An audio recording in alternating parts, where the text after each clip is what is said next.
Bonjour tout le monde, vous êtes en direct de ICA pour un petit tuto sur les imports et les exports des fichiers DWG vers Revit, de AutoCAD vers Revit. Ce tuto concerne les débutants car nous n'allons pas voir toutes les fonctionnalités, mais nous allons voir le nécessaire pour pouvoir importer ou lier un fichier sur Revit. Donc de ce fait, on va aller sur AutoCAD. Là, j'ai déjà le fichier sur lequel on va travailler d'ouvert. On a un RDC et un plan premier étage. L'idée, c'est de superposer ces deux plans sur Revit. Le RDC sera au niveau RDC de Revit. Le R+1 sera au niveau R+1 de Revit. Et les deux plans doivent être parfaitement superposés pour qu'on puisse travailler plus tard. On va s'en servir comme calque. Donc là, la première chose à faire, c'est de prendre le RDC et de le mettre sur un autre fichier DWG, de le mettre au centre du fichier DWG. Là, on remarque une chose, que le centre du DWG qu'on a là, il est là. Vous voyez la coordonnée X et Y. Là. X et Y, ça veut dire que le 0,0 de notre plan est ici. On va faire en sorte que le 0,0 de ce plan-là corresponde au 0,0 de ce plan-là sur deux fichiers distincts. On va le faire en pratique, c'est plus simple de comprendre. Donc, on va copier ce fichier-là. Enfin, le plan RDC, on va le copier. Venir dans Édition, copier avec point de base. On va choisir un des coins invariables des deux bâtiments, c'est-à-dire le coin droit qui est là, ou on aurait pu prendre l'escalier ici, par exemple. L'escalier en général, il ne change pas de place. On a le même point là. Mais on ne peut pas prendre, par exemple, ce point-là parce qu'au niveau de R+1, il n'existe pas. Donc, c'est toujours prendre des points qui existent au RDC et au R+1. Donc, on va venir là. On va cliquer sur ce point ici. Ça veut dire que maintenant, on est en train de copier ce fichier-là par rapport au point de sélection qu'on a pris là. On va donc ouvrir un nouveau document et faire un CTRL-V. CTRL-V. Le fichier est là. On demande le point d'insertion qu'on a là. À quel endroit veut-on le mettre? On va le mettre à 0,0. Qu'est-ce que je suis en train de faire? CTRL-V. Ok, pour ceux qui n'ont pas le CTRL-V actif, il faudrait que vous veniez activer ici ce qu'on appelle la saisie dynamique. Voilà. Donc on fait un CTRL-V. Maintenant, on a le point d'insertion à implémenter. On va mettre un 0 pour les X, tabulation, et 0 pour les Y. Et on fait Entrée. Ce qui nous ramène donc l'origine de notre repère exactement au point qu'on a sélectionné. On revient sur notre dessin. On va faire la même chose pour le R+1. On va sélectionner le R+1. Voilà. Cette fois-ci, on va changer de méthode. On va juste le copier, CTRL-C. On va ouvrir le fichier, un nouveau fichier. On va le coller, CTRL-V. On va le coller là, quelque part par ici. C'est bon. Maintenant, on sait déjà où est-ce qu'on veut que ce soit notre origine. On veut que notre origine soit ici. Donc, on aurait pu faire la même méthode que tout à l'heure. Mais c'est juste pour vous montrer qu'il y a plusieurs façons de faire et que vous pouvez évidemment créer votre propre méthode. Donc, on va sélectionner l'origine. Cliquez sur déplacer l'origine. Et déplacer l'origine jusqu'au point qui nous intéresse. Celui-là. Voilà. Donc, maintenant, quand je vais superposer les deux plans par rapport à leur origine, ces deux plans seront parfaitement bien superposés. Néanmoins, dans le but de notre petit tuto, je vais faire une petite erreur et je vais décaler ce plan-là légèrement ici. Pour que ce Revit ne soit pas vraiment superposé et qu'on ait à faire un travail en arrière-plan et superposer parfaitement nos deux plans. Donc voilà, j'ai fait ma petite erreur, donc c'est bon. On va enregistrer ces deux fichiers-là et on va se retrouver sur Revit. Hop.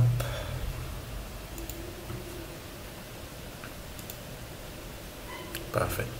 Une fois sur Revit, on va dérouler notre plan, notre arborescence de projet, et on va se mettre sur le plan d'étage. À noter qu'il faut être sur un plan d'étage pour voir le plan qu'on va importer.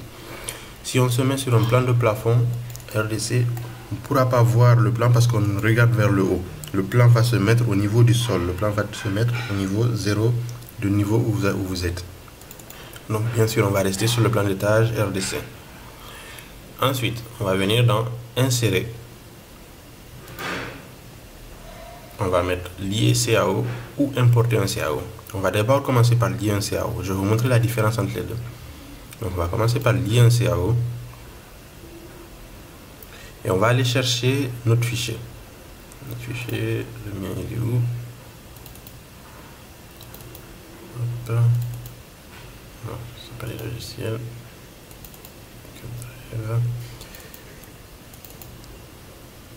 Et 10 architecture. Donc voilà.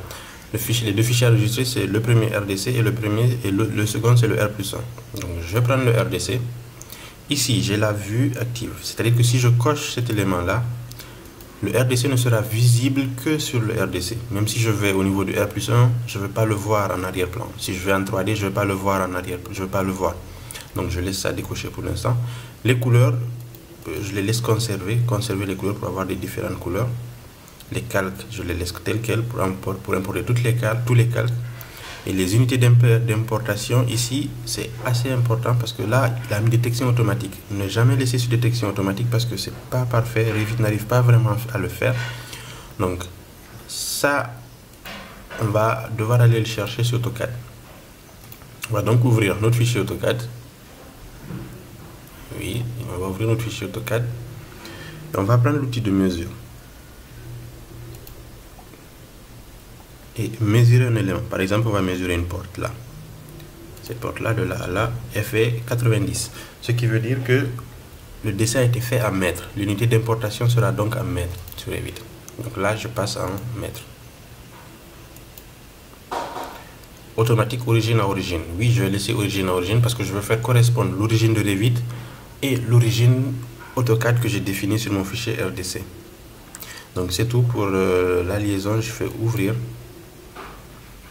Et normalement, mon fichier va se dessiner sur cette partie-là, comme ça, exactement. Donc, le fichier est dessiné ici, parce que son origine est là. L'origine sur AutoCAD, je l'ai placé là, et l'origine sur Revit correspond au croisement de ces deux-là par défaut, de ces quatre-là par défaut. Donc, ici. Donc, c'est ça qu'on appelle importer d'origine à origine. Donc, les deux origines, AutoCAD et Revit vont correspondre. Si jamais j'avais laissé l'origine d'AutoCAD ici, par exemple, en important ce fichier là, il allait se mettre quelque part par là parce qu'il allait être décalé de l'origine, ça va être origine. Raison pour laquelle on met toujours l'origine du fichier AutoCAD là où on a le plus besoin. Ok. Donc là maintenant qu'on a importé, qu'on a lié notre fichier, qu'est-ce qui se passe? C'est que le fichier arrive, il est en bloc, on ne peut pas le déplacer parce qu'il est verrouillé. Si jamais on veut le déplacer ou travailler dessus, il suffit de le déverrouiller et ensuite on peut le verrouiller. Et en plus, ensuite on peut le déplacer. Mais pour l'instant, nous n'en avons pas besoin. On va aller au R+1 et faire la même chose que ce qu'on vient de faire et importer le R+1. Donc, comme je vous dis tout à l'heure là, on voit en arrière-plan le RDC ici, malgré qu'on soit au R+1. Cela est fait parce que ici, à niveau de forme de plan, on a le RDC. Je peux enlever le fond de plan, c'est-à-dire que ne rien voir à part le R+1, ou garder le fond de plan, c'est-à-dire que je peux voir tout ce qui est en dessous du R+1 jusqu'au RDC. Donc pour l'instant, je vais faire aucune et ensuite insérer, lier un CAO R+1, Revit DWG, encore en mètres, origine, je fais OK, c'est bon. Et je le mets là. Donc là maintenant j'ai importé mon RDC et mon R+1. Si je remets mon fond de plan RDC, je me rends compte d'une chose, c'est que mes deux fichiers sont décalés. Ça, je l'ai fait exprès tout à l'heure en mettant l'erreur sur AutoCAD, en décalant un peu l'origine du deuxième plan, histoire qu'on puisse régler cet élément-là ici. Donc, on y est. On va donc maintenant se mettre au RDC et essayer de régler ça, faire en sorte que les deux plans soient bien placés. Pour ce faire, ma méthode à moi, c'est d'utiliser des quadrillages. Donc je vais venir dans l'architecture et utiliser des quadrillages. Je place un quadrillage là. Hop. Et un autre ici. Comme ça. Je sélectionne celui-là et le déplacer peut-être jusque là. Parfait. J'ai placé les quadrillages là au RDC. On remarque qu'au R+1, le quadrillage, ils sont là, ils continuent aussi. Donc l'idée, c'est de faire en sorte que les deux plans viennent se mettre au point d'intersection du quadrillage. Si je clique là, je ne peux pas déplacer, comme je vous avais dit. Donc il faut que je débloque cet élément-là pour pouvoir le déplacer. Et maintenant, je peux utiliser l'outil aligner qui est là, ou bien la commande AL sur mon clavier pour pouvoir déplacer cet élément. Donc, je clique sur aligner. Je clique d'abord sur l'élément qui ne doit pas se déplacer, donc c'est-à-dire l'axe 2. Je clique sur le mur qui doit aller sur l'axe 2. Je clique en fait encore sur l'élément 1 qui ne doit pas se déplacer. Et je clique sur l'axe là, le mur là, voilà, qui vient de se mettre au bon endroit. Donc, ce qui veut dire que maintenant, mon plan là, il est placé au bon endroit par rapport à l'axe 1 et l'axe 2, au quadrillage 1 et au quadrillage 2. Je reviens au R+1, j'ai les deux qui sont totalement intégrés, je vois le RDC en dessous, donc je vais déjà enlever ça. Donc niveau en fond de plan, je mets aucun pour ne pas voir. Et maintenant, celui-là, je vais le déplacer. Je le prends, je le déverrouille et je le déplace. Donc je clique là, je m'approche, je clique là, le 1 et le mur. Ce qui veut dire que maintenant, mes deux plans sont parfaitement superposés. Même si je passe et que je mette là le RDC en fond de plan, le RDC va se dessiner, mais au niveau de mes murs, je vois que c'est correctement superposé. Les murs sont bien superposés, donc maintenant, je peux me permettre de dessiner sans pour autant faire d'erreur sur mes deux plans. Ensuite, qu'est-ce que ça veut dire lier un fichier ou ne pas lier un fichier? Hop, je viens là. Je mets ce début, j'ai ouvert le RDC.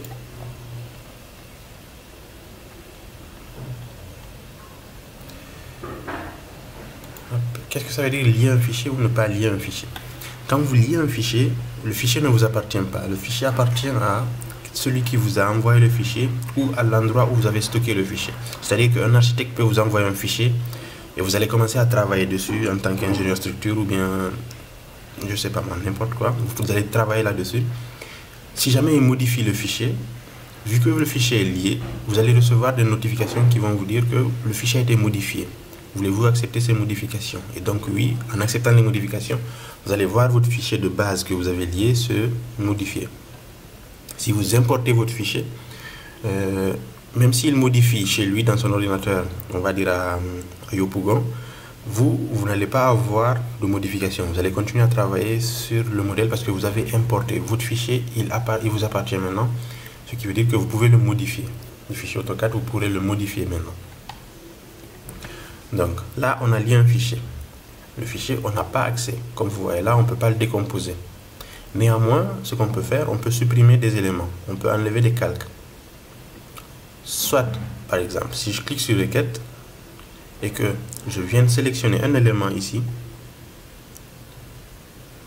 par exemple, ça c'est l'élément ligne. Si je clique là-dessus, il va me demander est-ce que vous voulez supprimer ce calque ou bien masquer la vue, ce calque. Si je fais masquer le calque, par exemple, normalement, il va cacher ce calque-là.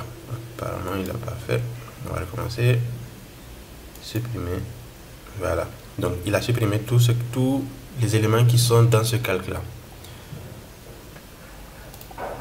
Je fais un retour parce que je veux garder mes éléments. Donc, encore une fois, vous cliquez dessus, vous faites requête, vous sélectionnez un élément et vous supprimez ou vous le masquez pour cacher cet élément-là, pour cacher le calque de cet élément-là. Et ces calques-là correspondent au calque de départ qu'il y a sur AutoCAD. Donc, on va faire un exemple pratique sur la liaison du fichier. Donc, on se met au RDC, c'est plus simple. Voilà. Donc, on va ouvrir le fichier RDC que je viens de lancer. Donc, on a ce fichier RDC-là. On va prendre par exemple, comment dire, cette salle à manger là, non, on va prendre un truc qu'on peut effacer. Ici par exemple le lit qui est là, on va faire ça comme ça et on va effacer le lit. Une fois que j'ai effacé le lit, je vais enregistrer mon fichier. Donc on va dire que là, le fichier RDC qu'on a lié, on l'a modifié. J'ai enlevé le lit et je l'ai enregistré. Donc sur Revit, normalement, si je viens sur gérer, ensuite gestion des liens, format CAO sont les deux formats que je viens d'importer. J'ai le RDC qui est là. Donc je clique sur le RDC et je fais recharger et OK. Qu'est-ce qui va se passer? Le lit va disparaître. Donc au fur et à mesure que vous allez changer votre fichier AutoCAD, il va se changer ici. Si vous déplacez les deux traits qui représentent un mur, ces deux traits vont se déplacer. Donc si vous verrouillez votre projet Revit par rapport à ce plan-là, en déplaçant, en acceptant les modifications, votre projet aussi va se modifier automatiquement. C'est ça qu'on appelle lier un fichier sur Revit. Et on lie un fichier soit en le mettant sur un drive en commun, soit on vous envoie un fichier, vous gardez le même nom, vous l'insérez, vous le liez sur Revit, et par la suite, si on vous envoie une nouvelle version, vous écrasez la première version et vous faites ce que on a fait tout à l'heure, gérer et recharger. Et ça va vous mettre à jour votre fichier dans Revit. Donc ça c'est bon, je vais effacer les deux quadrillages là. Ensuite, je vais verrouiller mes deux plans pour ne pas qu'ils se déplacent. Toujours les verrouiller parce qu'on n'est jamais à l'abri de déplacer le plan et avoir un décalage entre les deux plans. Ensuite, là, malheureusement, je veux travailler sur le plan RDC, par exemple, on va dire, mais vu que j'ai lié le fichier, je ne peux pas faire. Parce que là, je ne peux pas activer le décomposer. Ok? Maintenant, ce que je vais faire, c'est que le fichier lié, cette fois-ci, au lieu de le lier, je vais l'importer. Donc, j'aurais dû venir dans insérer, au lieu de venir dans lier CAO, faire importer un CAO. Et ensuite faire la même chose, il allait venir, mais en tant que fichier importé. Mais vu qu'il est déjà dans notre fichier, ce qu'on va faire, c'est qu'on va faire cliquer dessus, gérer, gestion des liens, format CAO, le RDC, on va dire que je veux l'importer. Donc, le fichier qui est déjà là, vu que j'ai déjà travaillé dessus, je l'ai déjà mis en place et tout, je vais l'importer. Donc ça va couper le lien, il va disparaître là, dans la gestion des liens, il n'y aura plus de lien. Maintenant, ce fichier-là m'appartiendra, je peux travailler dessus. Donc je fais OK. Donc, si je clique dessus maintenant, j'ai décomposé qui apparaît là. Vous allez venir dans décomposition partielle. Pourquoi décomposition partielle? Parce que certains éléments comme les tables, les fauteuils, mieux vaut les laisser en décomposition partielle. Si vous faites une décomposition totale, ce sera que des traits qui seront indépendants, ce ne sera plus en bloc. Tous les blocs seront éclatés. Donc là, on me dit impossible de définir la zone remplie de taille. C'est-à-dire qu'il y a un endroit où il y a une ligne de très petite taille qu'il n'arrive pas à reproduire. C'est pas grave, vous supprimez cet élément-là, mais votre plan va rester le même. Donc maintenant, on se rend compte que tout le plan est défini suivant le même modèle que ce qu'on avait sur AutoCAD. C'est des lignes et voilà, on peut jouer là-dessus, on peut les déplacer. On peut prendre par exemple le salon. C'est comme si maintenant on était sur vraiment AutoCAD, mais on est sur un plan en 2D. À noter qu'on est sur un plan en 2D. Je le mets en 3D pour que vous puissiez voir. C'est juste deux plans AutoCAD superposés l'un sur l'autre. Maintenant, une fois qu'on a importé notre fichier et qu'on l'a décomposé, on peut noter que ces trucs-là, ces lignes-là, maintenant on peut les travailler. Par exemple, ici, je peux sélectionner cette ligne-là et la déplacer.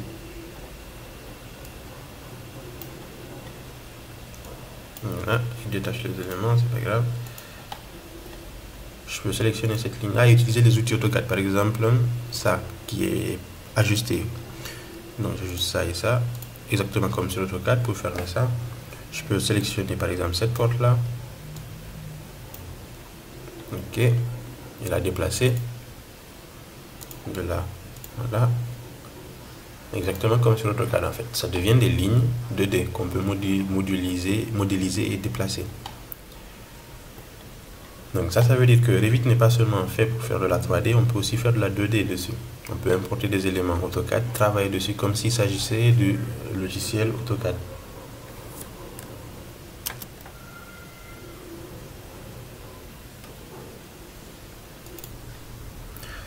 Donc en quelque sorte, voilà ce qu'il y a à savoir niveau débutant pour l'import des fichiers DWG, la liaison des fichiers DWG sur Revit. Il y aura un autre tuto qui ira plus en profondeur sur ces éléments-là. Ce sera un tuto que je vais appeler niveau intermédiaire. Celui-là sera niveau débutant. Et dans le niveau intermédiaire, on ne va pas mettre que des DWG, on va importer des fichiers CSV, topographiques et autres choses. Donc, merci d'avoir suivi ce petit tuto et portez-vous bien.